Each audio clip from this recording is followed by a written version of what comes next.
اپنا فیصلہ، ان کو مبارک ہو، مگر پیر صاحب نے بڑا واضح کیا ہے کہ ہم GHQ کے ساتھ ہیں۔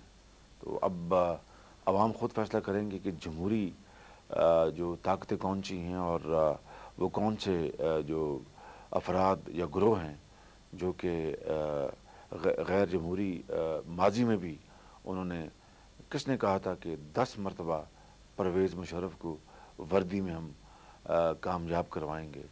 تو میں سمجھتا ہوں کہ اسی سے آپ ان کی جمہوریت پسندی کا اندازہ لگا لیں۔ آپ تو ہمیشہ آگے دیکھنے کی بات کرتے ہیں، بالکل۔ لیکن بات یہ کہ ملکی حالات جو رخ اختیار کر رہے ہیں، اس میں اگر 2 پارٹی سسٹم بنے تو وہ جمہوریت کے لیے زیادہ فائدہ مند نہیں ہوگا؟ یہ آپ کو یاد ہوگا کہ میں نے آج سے سال 1.5 سال پہلے بھی کہا تھا آپ ہی کے ایک انٹرویو میں، اور آج پھر میں اس بات کو دہراتا ہوں۔ وہ تمام ساتھی بھائی بزرگ جو مسلم لیگی ہیں اور جنہوں نے برے وقت میں پارٹی کی پشت پر چھراری گھونپا، ہم سب کو ویلکم کریں گے۔ آج بھی میں آپ کے اس پروگرام کے ذریعے ان سب دوستوں کو میں دعوت دیتا ہوں کہ آئیں، ہماری پارٹی جوائن کریں اور ماضی کو بلائیں۔ آپ نے ماضی کے ایک انٹرویو کا حوالہ دیا، تو میں بھی اسی جگہ پہ ہونے والے کی انٹرویو کا حوالہ دوں گا۔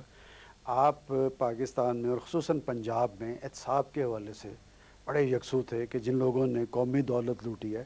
خاص طور پہ آپ نے پنجاب بینک کا حوالہ دیا تھا، اور میں نے بھی آپ سے یہ کہا تھا کہ اس ملک کے اندر جو کروڑوں اربوں لوٹنے والے ہیں، ان سے کبھی رقوم واپس نہیں ہوئی۔ اس احتسابی عمل کے حوالے سے اب آپ کا کیا موقف ہے؟ جی بالکل، بڑا واضح موقف ہے۔ حمیش خان کی واپسی کے لیے جب اس کو ملک سے باہر بھگوایا جا رہا تھا، تو کسی ناچیز نے اس کے لیے بھرپور آواز اٹھائی، اور جو لسٹ ہوتی ہے ایگزٹ کنٹرول لسٹ، اس کے اوپر نام میں نے ڈلوایا تھا وزیر اعظم صاحب کو کہہ کے، مگر بدقسمتی ہے کہ اس وقت بعض وزراء نے اور جنرل پرویز مشرف نے اور بعض مشرف کے ساتھیوں نے، جن کو انہوں نے ڈش کر دیا تھا، مل کر ملک سے باہر بھگوا دیا پشاور کے راستے۔ اس کے بعد جو ڈوگر راج تھا، اس اندھیری رات میں اگر کسی نے کوئی تھوڑا بہت دیا جلایا تھا تو میں نے جلایا تھا، اور بھرپور آواز اٹھائی۔ اور جب عدلیہ 16 مارچ کو بحال ہوئی، آزاد عدلیہ، تو میں پورا کریڈٹ دیتا ہوں چیف جسٹس افتخار محمد صاحب اور ان کی عدلیہ، انہوں نے پھر انتہائی کاوش کے ساتھ حمیش خان کو اس میں بلایا۔ تاریخ یہ پہلا موقع ہے خائن جس کو اپنا ملک میں لایا گیا ہو۔ تو یہ کیا ہے کہ پنجاب حکومت کی پوری کوشش اور پھر آزاد عدلیہ کی بھرپور ان کا تعاون، اور آج وہ کٹہرے میں کھڑے ہیں۔ اور یہ صرف 12 ارب روپے کا ایک ڈاکہ نہیں ہے، پنجاب بینک پہ 50 ارب روپے کا ڈاکہ پڑا ہے۔ واپسی ہو سکے گی جی پیسے کی؟ انشاءاللہ پیسہ کبھی واپس نہیں ہوتا۔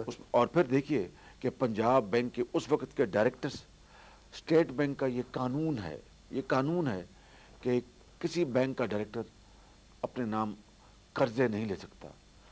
اس زمانے میں اس حکومت نے پنجاب بینک کے ڈائریکٹروں کو پنجاب بینک سے اربوں روپے کے قرضے دلوائے اور اپنی ملیں بیچی ان کے ذریعے۔ یہ بالکل میں ایک طرف یہ صورتحال میں عرض کروں، مجھے اگر اجازت دیجیے ایک تو یہ بات، مگر میں آپ کو یقین دلاتا ہوں کہ انشاءاللہ ایک پائی وصول کرنے کے لیے ہم بلا خوف و خطر اور بلا امتیاز اس کے لیے پوری کوشش کر رہے ہیں۔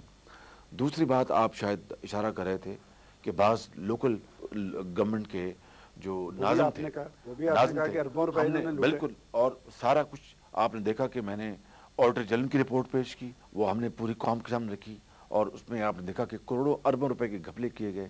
اور جب ہم نے اس کے اوپر قانونی چارہ جوئی کرنی شروع کی، تو ہمارے ایک پنجاب جو ایک بڑے اہم حکومتی جو اہلکار ہیں، پنجاب کا، بہرحال میں ان کے کبھی کسی بات کا جواب دیتا نہیں ہوں، انہوں نے اور مشرف کے جو ساتھیوں نے مل کر اس کالے دھندے کے اوپر پردہ چاک کرنے کے لیے پوری کوشش کی، اور پھر وہ تو کھا پی کے ہضم کر گئے۔ لیکن انشاءاللہ میں عرض کر رہا ہوں کہ آپ دیکھیں گے کہ انشاءاللہ اب پنجاب اسمبلی میں قانون آنے والا ہے لوکل گورنمنٹ کا، ابھی اگلے اجلاس میں، اور انتخابات کروائیں گے انشاءاللہ بالکل کروائیں گے انتخابات۔ جو ہی پانی خشک ہو جائے گا، اس وقت پانی بہت پانی ہے، زمین گیلی ہے، جو ہی پانی خشک ہوگا فوراً الیکشن کروائیں آپ گے۔ سے آپ کے حوالے سے خاصے ٹچی تھے اور جاتے رہے ہیں، اور اب آپ نے حال ہی میں ایک اعلان کیا ہے کہ جی آپ متاثرین کو گھر بنا کے دیں گے، آپ کا خزانہ اس کی اجازت دیتا ہے؟ یہ پنجاب حکومت کے خزانے سے گھر ہی بنوا کے دے رہے، یہ میں آپ کو عرض کرنا چاہتا ہوں۔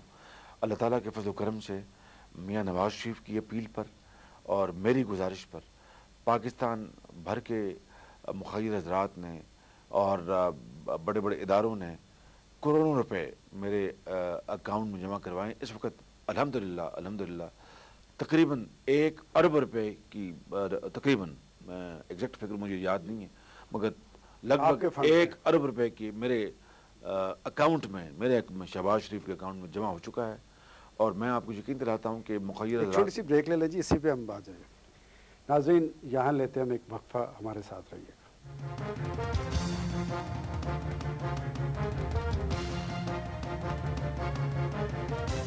دھرتی